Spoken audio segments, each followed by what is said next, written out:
Okay, so that long-awaited dream is finally coming true, right? A little dog is moving in. Puppies are they're bursting with energy, they're completely curious about the world, and honestly, they bring so much action and joy into our lives. But let's be real for a second. Right alongside all that joy comes this massive wave of feeling totally overwhelmed. It's completely natural to look at this tiny fur ball and wonder, where do I even begin? Well, welcome to our explainer. Today we're taking that initial overwhelm and turning it into absolute confidence.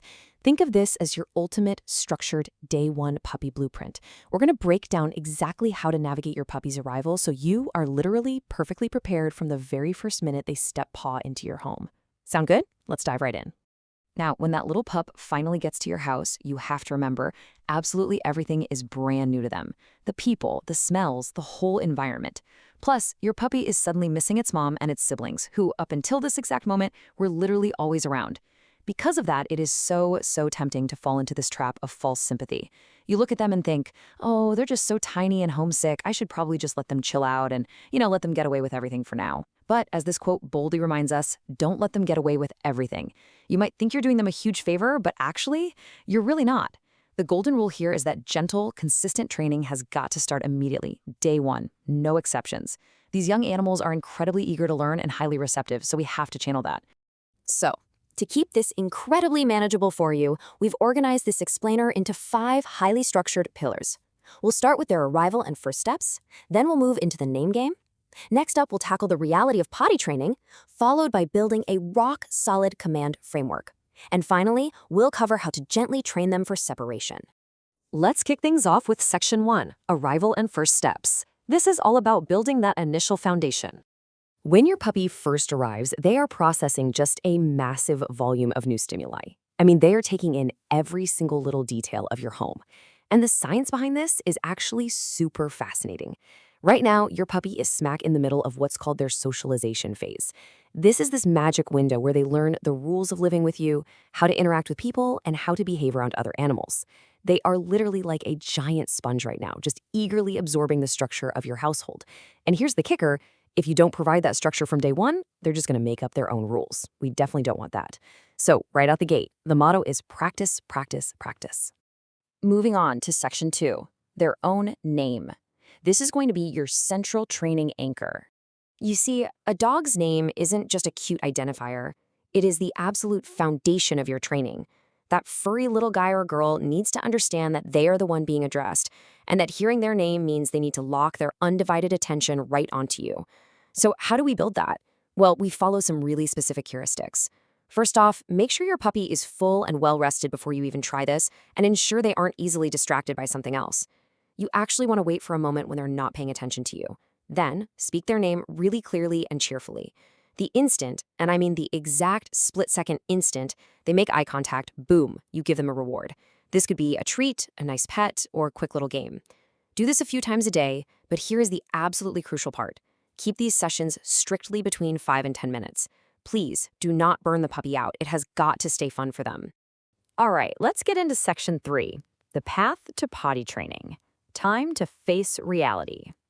Honestly, this is the most anxiety-inducing topic for pretty much every new dog owner out there. And listen, your puppy needs your active support here. They simply cannot figure this out on their own. I want you to sear this number into your brain right now. 2. In the beginning, a small puppy absolutely needs to go outside roughly every 2 hours. And yes, I'm sorry to say, but that includes the middle of the night. You've got to take them out immediately whenever they wake up, even if they've only been snoozing for a really short time. Now, these aren't long, exhausting walks, okay? They're just really quick, purposeful trips outside to do their business. Now, potty training relies heavily on psychology. You really want to lean into the power of positive reinforcement here. Enthusiastically praise your puppy every single time it works out outside. Treat it like they just won the lottery. But crucially, and this is where so many people mess up, you must never scold them for an indoor accident. Scolding literally just does not work. Instead, if they've just done their business right there on your expensive living room rug, you immediately pick them up and carry them outside anyway.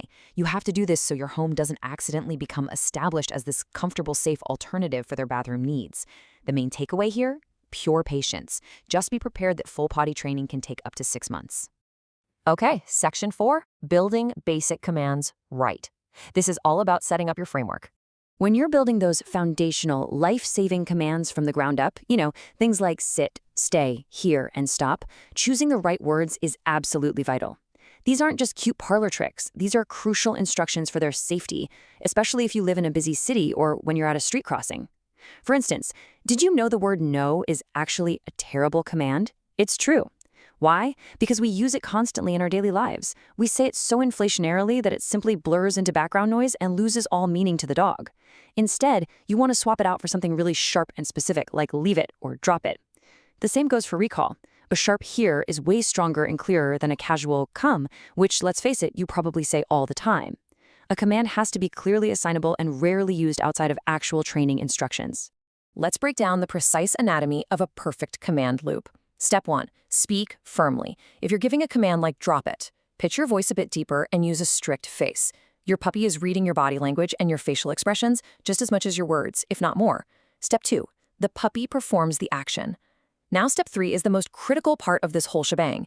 You must praise them warmly with a friendly face within exactly 2 seconds. Literally 2 seconds. You do not have more time than that. If you wait any longer, the puppy simply won't connect your praise to the action they just performed. And finally, step 4. You have got to resolve the command with a clear release word, something like, okay. This dynamic is doing something super important. It establishes your role as the leader. Think about it. If you tell your dog to stop at a crosswalk, your dog does not get to decide how long they wait there, right? You decide. That's exactly why that release word, okay, is so vital. It tells the dog, all right, mission accomplished, we can move on now. Also, you must make sure before you even open your mouth that you can actually enforce the command. Once it's spoken, obedience must be demanded. Otherwise, the dog learns pretty quickly that they can just pick and choose when to listen to you. And hey, always end a training round with a success and some praise so you don't frustrate the little guy. Now, I want to share a really clever hack with you, and this is an absolute game changer for those early days. Take full advantage of accidental successes. You don't always need these formal, super stiff training sessions. If your little furball just happens to be trotting in your direction anyway, clearly say here and praise them immediately. If they happen to sit down entirely on their own, say sit and praise. If they've got a toy in their mouth, gently open their jaw, and as they let go, say drop it and praise. Doing this makes training a joyful, low-stress, and completely seamless part of your everyday routine. It's brilliant. Finally, we've arrived at section 5, gently training alone time. Time to prepare for separation. So once you've got those basic commands rolling, you really have to start preparing for the inevitable reality of separation. To understand why being left alone is so incredibly difficult for a puppy, we have to look at their biology. Dogs are pack animals. Being completely by themselves is highly unnatural for them. They are biologically hardwired to absolutely hate isolation. Without your guidance, being separated from their pack, which by the way is now you, causes them immense stress and panic. This is exactly why alone time must be taught with extreme patience and packed with positive experiences. Because of these deep instincts, separation training has to follow a very strict micro-timeline. You don't just start by leaving for a 30-minute grocery run. No way. You start by literally walking out of the room for just a few seconds and then immediately returning. You want to prove to them, beyond a shadow of a doubt, that you always come back. From there, you can slowly build it up to 1 minute, then extend it to a few minutes. If you patiently follow this micro-progression, your dog will learn to stay alone for longer periods without panicking and totally tearing your living room apart. Instead, your eventual reunion will just be pure, relaxed joy. By applying these consistent, gentle rules right from the very first day, you really do turn chaos into harmony. But, going through this process begs a much deeper question. Are we really just training our dogs? Or are we actually learning a completely new cross-species language ourselves? Because when you finally crack that code, you aren't just getting an obedient pet, you're unlocking a profound, lifelong bond. So, are you ready to learn their language?